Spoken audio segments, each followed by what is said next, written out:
Hey everybody, welcome back. I got another round of a duel here.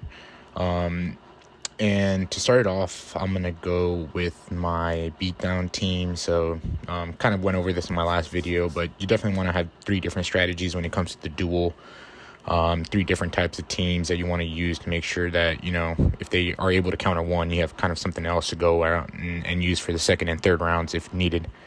But to start it off, I went with a Wild Hog bridge. I'll ride off the bridge, try to see if I can catch him off guard.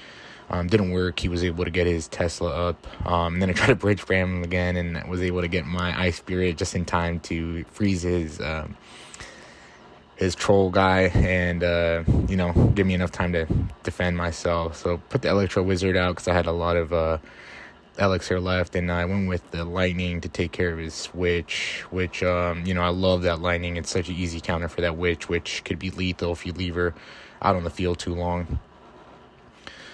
So here you can see got a little bit of a chip with my Electro Wizard, but he kind of spawned me with the Valkyrie and some of his goblins, so he was able to get a pretty good amount of chunk of my tower off that Valkyrie. I was not expecting him to get that far with his Valkyrie, but he did. Next, he drops that Royal Guard or Royal Giant in the back. Usually when I do this, I try to take my P.E.K.K.A. and try to meet him in the bridge, just so as soon as he gets to that bridge, it starts, going in on him. That way we could hopefully take him by half health by the time he actually starts shooting.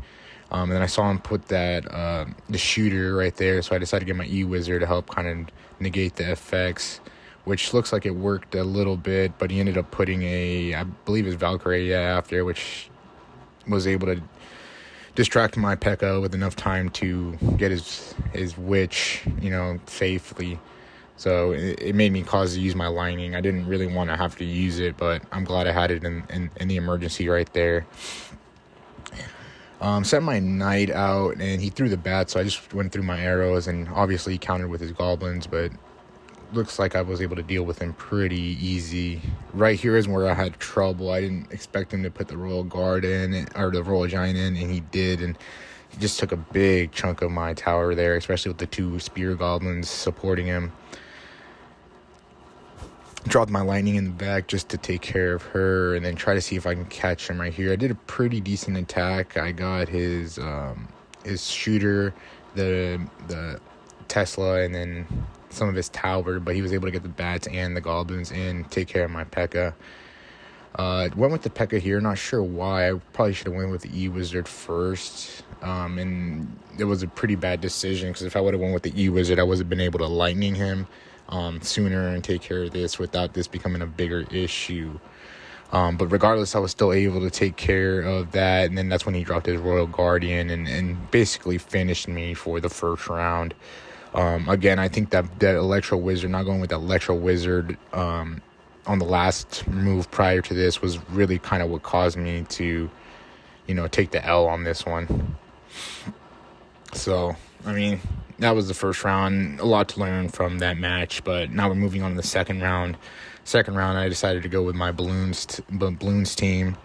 It's pretty good, air support team. I have balloons, a skeleton barrel, and a mega minion. So if they have any, ground troops, it's really easy to go over the top. And I also had the Expo for support, which I love because a lot of people have been using the spirits lately. So with this Expo, you could put it, in range of the spirits and take them out pretty easy. And with these flying machine, you want to make sure you have the anti-air. This team has a lot of anti-air with the archer, spear goblins, and the mega minions. So it's good to have some anti-air. You don't want to get caught with your hands in your pants when they have too many air troops. You know what I mean? Now he sends out his bowler. With the bowler, I know I wanted to make sure I get my Mega Knight, but since he was not as close as he needed to be, I put my Mega Minion in the bag just so it could give him some time while I build up some elixir, drop my Mega Knight, and then hopefully take care of his bowler, and then clean up those skeleton dragons as well. But I put it kind of too close to the splash, so if you can see here, it just got eaten up on the splash from the fire skeleton, or the skeleton dragons and the ice spirits. Went with the zap there to help clean this up. It was a pretty good play because I only took minimal damage from that right tower. And then now it was at this moment that I saw him and he was keep pushing right, so I decided to kind of attack him from the left-hand side. And he noticed that and he kind of tried to switch it back here. So I believe I dropped the Mega Knight right here. Yes. Take care of this guy pretty easy. And then I'm going to send him with some additional support with my Mega Minion if they play something. And they did. They played the Elite Barbarians. Took care of them pretty easy with my Mega Knight thanks to that splash damage. And then these Skeleton Dragons got taken care of pretty easy with my Archers and Minions. Or at least enough to distract from my tower. So now with 1 minute left in the double elixir time, put my Expo Tower as a defensive move. Again, he goes with that flying machine. That thing can get really tough to take care of sometimes just because it has a long range, and you want to make sure you don't get too close to the bridge because sometimes they're able to attack your anti-air from the other side. So you got to be careful when you're trying to work with that flying bridge. And here I did one of my favorite combos is the skeleton barrel and the balloons. Usually if they're not prepared for that, you could easily get that one attack from the balloon. Chances are that they're mostly going to try to take care of that skeleton barrel first, so it either causes them to use a log or some kind of splash at the bottom, which should give your balloon enough time to make it and hit that tower. And you can see here at this moment, looks like he wanted to try to overwhelm me by putting the balloon and the flying machine. I was able to stop them and put the skeleton barrel, and then here my attack again. The skeleton barrel with balloon is just, it's pretty good. We see right here, it was able to go halfway through untouched, took care of his fire spirits basically untouched, and it gave me a lot of time to set up for my next defensive attack. So here I kind of saw him bunching on the left-hand side. Decided to go all the way on the left with my Mega Knight to try to draw his Flying Knight a little bit towards the center, and didn't get it enough for my tower, so I had to go again and use my archers, which wasn't a problem since I had my Mega Knight up there to defend, so probably was going to drop them in after anyways. Here I wanted to make sure the skeleton dragons didn't take out my spear goblins, so I shot them, the Mega Minions in front. And here I saw the balloon, so I decided to put the Expo in front to kind of reroute that balloon and also get some chip damage on the tower. That's one of my good strategies. If you see a balloon coming and you have an Expo, I like to put it at the front towards the bridge. That way you could kind of attack the towers and get some extra damage done, even though they're going to take out your tower anyways. So we're looking in the last 40 seconds. I believe this one, if I remember correctly, came down to overtime. Just because the fact, as you can see here, we just kept going in circles. He would drop his attacks, I would drop my attacks, and we just end up defending each other, not really being either one of us being any aggressive. It just came down to the just better defense in this case, and when it comes to that, usually I like to win in those cases. I play pretty defensively. I play aggressively at first and then go into defensive just to get the enemy team to play their hands and show their cards first. That way I can start building my strategy as I'm playing them. So we're coming down to the edge of this match. You can see nothing really going on. Just a lot of cards getting played and getting takedown, but nothing really moving past where they need to. But I got enough damage to take him down, so I was able to secure the win here.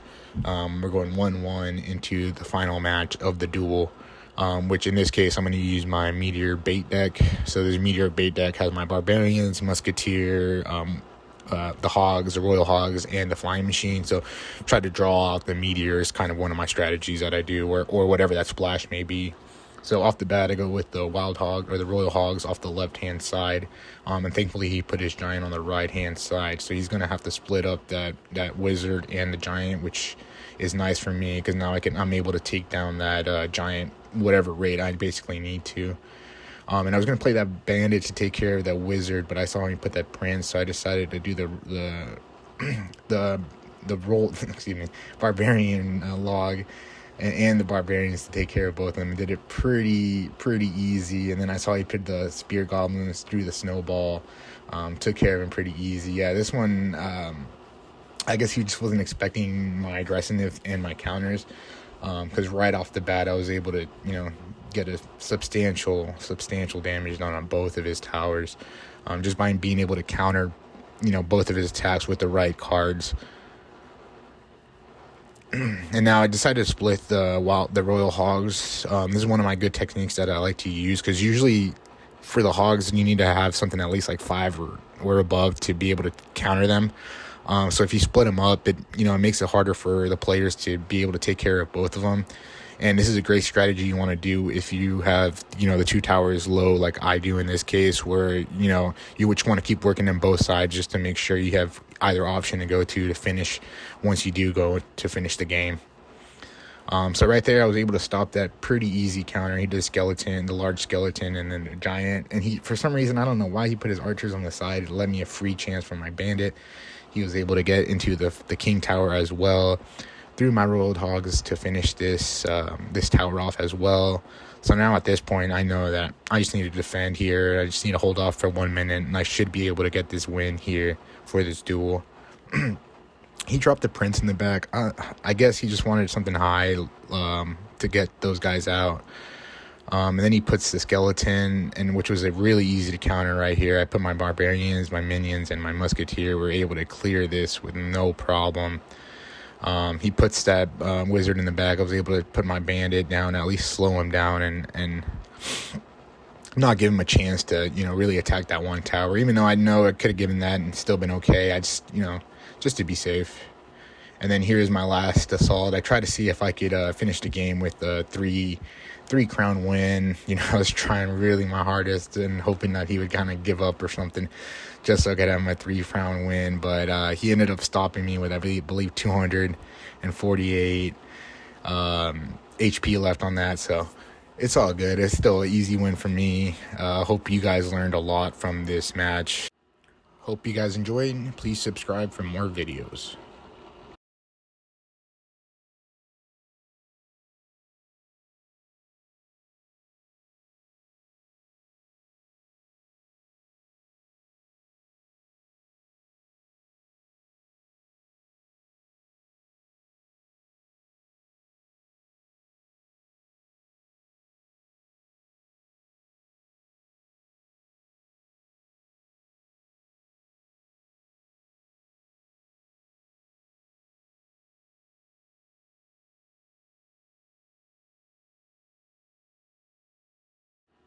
Hope you guys enjoyed. Please subscribe for more videos.